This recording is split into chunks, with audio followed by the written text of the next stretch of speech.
விவசாயி, mechanic, engineer, இப்படி அப்பாக்கள் யாரா இருந்தாலும் அவங்க கனவெல்லாம் அவங்க பசங்களுக்கு ஒரு best college. AAA college of engineering and technology, Sivakasi. Counselling code 4680.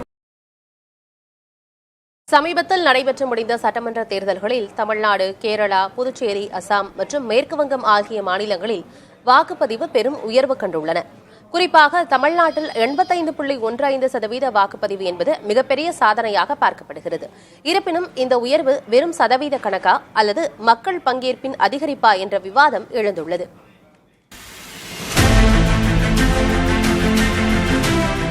தேர்தல் ஆணையம் மேற்கொண்ட சிறப்பு தீவிர திருத்தம் காரணமாக வாக்காளர் பட்டியலிலிருந்து போலி பெயர்கள் மற்றும் இறந்தவர்களின் பெயர்கள் நீக்கப்பட்டன. இதன் விளைவாக மொத்த வாக்காளர்களின் எண்ணிக்கை குறைந்ததால் வாக்குப்பதிவு சதவீதம் அதிகரித்துள்ளது. எனவே வெறும் சதவீதத்தை மட்டும் பார்க்காமல் 2021 வாக்களித்தவர்களின் எண்ணிக்கைக்கும் 2026 வாக்களித்தவர்களின் எண்ணிக்கைக்கும் இடைப்பட்ட வளர்ச்சியை ஆய்வாளர்கள் முன்வைக்கின்றனர். தமிழ்நாட்டின் மேலோட்டமாக பார்க்கும்போது வாக்குப்பதிவு 12.07% உயர்ந்து 85.70% தெரிந்தாலும் வாக்களித்தவர்களின் எண்ணிக்கையை அடிப்படையாக கொண்ட SIRக்கு பிந்தைய கணக்கீட்டின்படி இந்த உயர்வு 6.05% உள்ளது.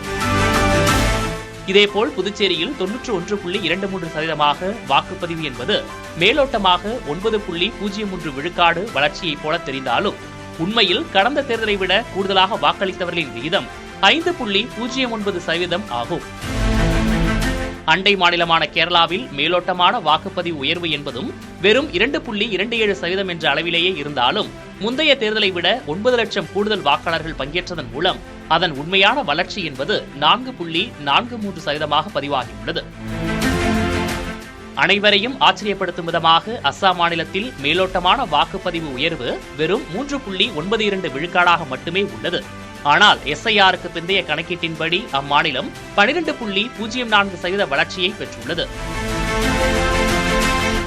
விவசாயி, மெக்கானிக், இன்ஜினியர், இப்படி அப்பாக்கள் யாரா இருந்தாலும் அவங்க கனவெல்லாம் அவங்க பசங்களுக்கு ஒரு best college. AAA college of engineering and technology, Sivakasi. Counselling code 4680.